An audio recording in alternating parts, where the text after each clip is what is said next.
Welcome back to Checkmate with Blake, and in this video I'm going to teach you guys the secret behind brilliant queen sacrifices. The truth is, in your all's games and in a lot of positions, there are queen sacrifices available on the board that will win you the game on the spot. But many players fail to understand this. They fail to see these queen sacrifices, and it comes down to your way of thinking. And in this video, I'm going to give you guys the secret behind these brilliant queen sacrifices so that you can find them in your games, win more games, and improve your elo. Additionally, as you guys know, I recently started doing private chess coaching, one-on-one chess coaching. And with Thanksgiving coming up this week, I've decided to do a special giveaway for you all. I'm going to give one of you all a free 1-hour chess coaching session with me. And all you have to do to enter this competition to try and win it is just leave a like on this video and leave a comment in the description.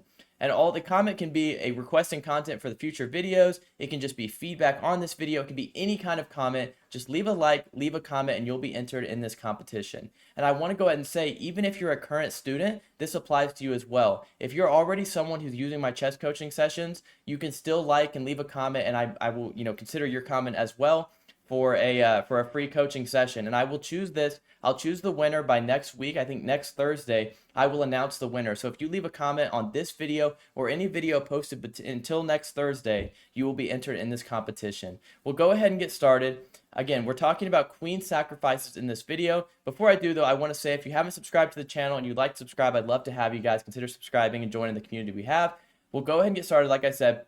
So when we talk about queen sacrifices, first of all, why do people miss queen sacrifices? The secret that I'm about to reveal to you, and I'm going to show it through 4 different examples, and 4 different examples, they're all going to be entirely different. But the secret behind it is that often players view that this piece is worth so much. They view that this queen is worth 9 points of material, and they think, because it's worth so much more points of material, and they know it's the most valuable piece on the board, they often exclude it from the combinations that can follow. They don't even look at potentially sacrificing their queen because they think the queen is worth so much, and your brain will stop you from simply looking deeper into the lines. But don't exclude these tactics. I've made a lot of videos here recently about different tactics and combinations and how to improve your all's chess. And in this video, we're really going to show how you can use these tactics. Once you understand the tactics, you'll see that there are combinations available. And in these 4 examples, I think that you all will learn something and gain something from it. So in this example, right, we have on the board here, they've moved their knight over here to attack our queen and to stop a checkmating threat. And they think even though we can take here, with our bishop covering and our knight covering, they're just going to move over here. But they have calculated incorrectly because we have a checkmating line. You will take here, forcing the check, and after the king moves away, what do you have? Now, in my last video, I posted 5 different unique checkmates, and one of them was the smothered checkmate. And this is the hint, because in this position, you can actually play here. And notice the king cannot take because the bishop protects the queen. So they must take with the knight or the rook, and whichever way they take with, you now can play this beautiful smothered checkmate. And it all is possible because you understand, for example, in this first line, that smothered checkmates exist where you can sacrifice the queen to force them to kind of clog up their king. Their king cannot move, and now when we deliver a knight check, it is a checkmate. And that is just one example of the 4 that I'm going to show you where you can use queen sacrifices to win your games. Now, in this next one, this comes from coordinating your pieces, and this is the second hint I want to give you guys about understanding queen sacrifices.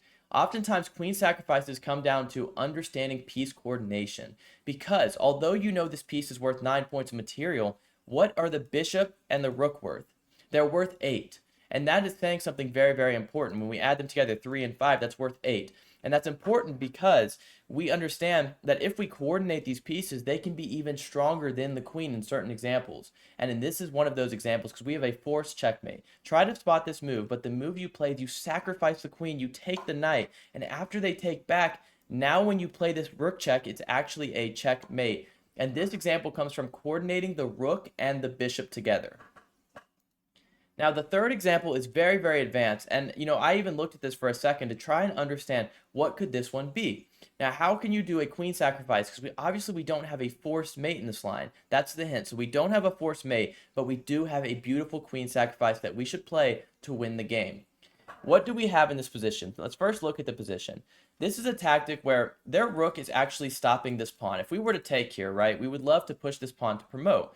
However, their rook is going to do a good job of defending. Maybe they'll get their queen over here and also stop the pawn after we take. I don't know what they're going to play. But what we do know is that we can sacrifice, we can remove our queen for their rook. Now you might look at this and say, the queen is worth so much more. Why would we give away the queen for the rook? And again, this comes down to the fallacy of thinking that the queen needs to be on the board. For example, in this position, the pawn will actually be the piece that actually wins us this game.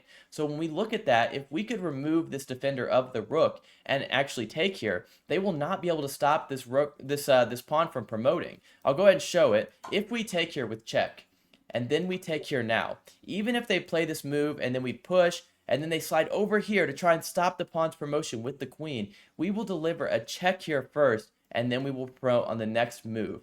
So it's only possible because we removed their defender. We use our queen, which is worth more, to remove the defender to guarantee promotion. Because we didn't just give away a queen for a rook. We gave away a queen for a rook in order to push this pawn and make it another queen. So we just kind of traded those pieces and got a new queen in the process by just simply understanding the position and kind of changing the dynamics of it.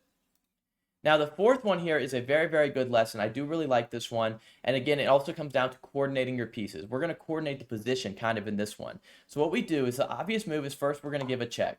Queen to g7 gives a check and forces the king forward. Now, we would love to maybe push these pawns and just continue our attack, but we cannot because the pawn is actually pinned and they're actually threatening a checkmate of themselves. So we need to play every move carefully. But we have a move here. What do we notice about this position?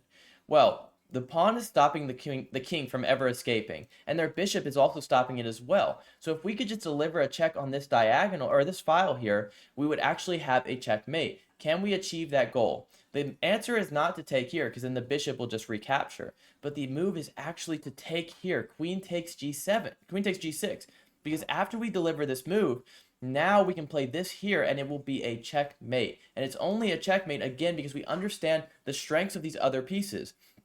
Obviously, the queen is the most powerful piece on the board, but if you understand the strengths of the rook, the strengths of the bishop, and how to coordinate your pieces, then oftentimes you can give away the queen and let these pieces shine. Let the rook shine, let the bishop shine, let these other pieces, unleash their full potential is, I guess, the word I'm trying to get to.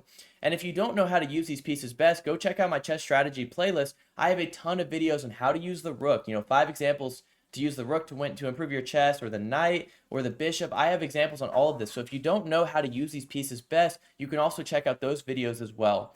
This will be the end of my video. I hope you guys enjoyed this video. Again, if you want to enter the chance to win a private one-on-one chess coaching session, all you have to do is watch the video, leave a like, and leave a comment below. I respond to all my comments too, so just let me know if you have any questions about this video. If you think maybe a position could have been played different, leave a comment and I will answer those, and I will explain the positions with you guys as well. If you want to subscribe and join the community, I'd love to have you guys. Thank you all so much for watching.